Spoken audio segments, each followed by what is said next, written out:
The Great Ocean Road is one of the most iconic stretches of road in Australia. Winding its way along 243 kilometres of rugged coastline, it connects townships that were once only accessible by boat or by an arduous journey through hard country.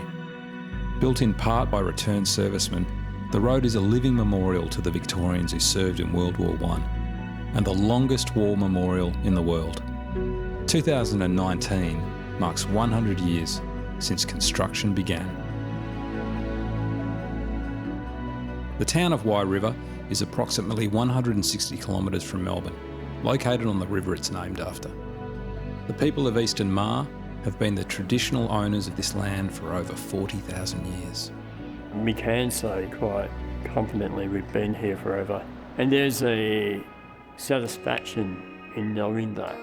My grandfather, his grandparents were alive when Europeans came into our territory and set up camp for the first time. So it isn't that long ago. Wye River was first settled by Europeans in 1882. Timber was the main industry, and in 1900 a pier was built near Sturt Point to export it. The timber industry eventually declined and the town was abandoned.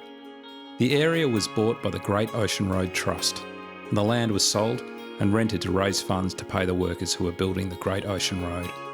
When tolls were brought in as a way of funding the road, not everyone could pay, with some people donating time instead of money. Now there's a couple of guys at the Wye River. How about a handout, for building the Great Ocean Road? Or they said, we haven't got 2 bob to scratch ourselves with, and we can't do that, or we haven't got any money to give you. But what we'll do, we'll work around the Wye River area for nothing, and we'll donate our time for that. And that was one of the biggest contributions ever, because they're used to hard work, probably brought their own pick and shovel, and a lot of it was stone, rock.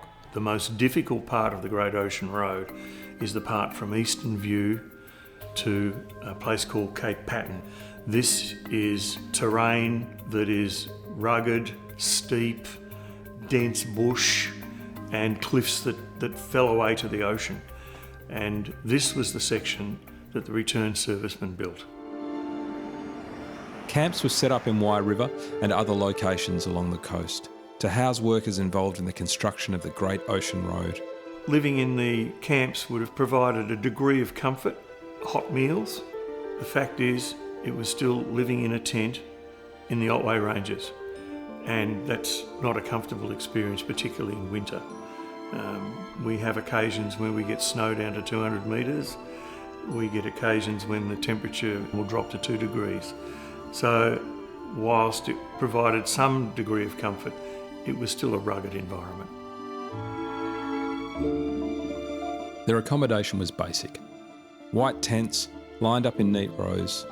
A dining and recreation marquee was set up for meals and relaxation after a long day's work. They had guns that they can go and shoot, they had rods, they go and fish, and if it was a big camp that was going to stay there for several months, they'd give them seeds and they could grow vegetables and various things. Their lunches were brought to them by the cook, and a hot meal was ready for them when they returned from work. Wye River is where the rainforest meets the sea. With camping at the river mouth and direct access to the main beach, it's the perfect place for fishing and exploring. There's something about this part of the coast that I just love. It's this conjunction of the ocean and the forest.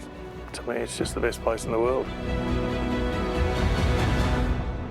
To hear more stories of the Great Ocean Road, continue west onto Apollo Bay or east to Lorne, Anglesea and Torquay.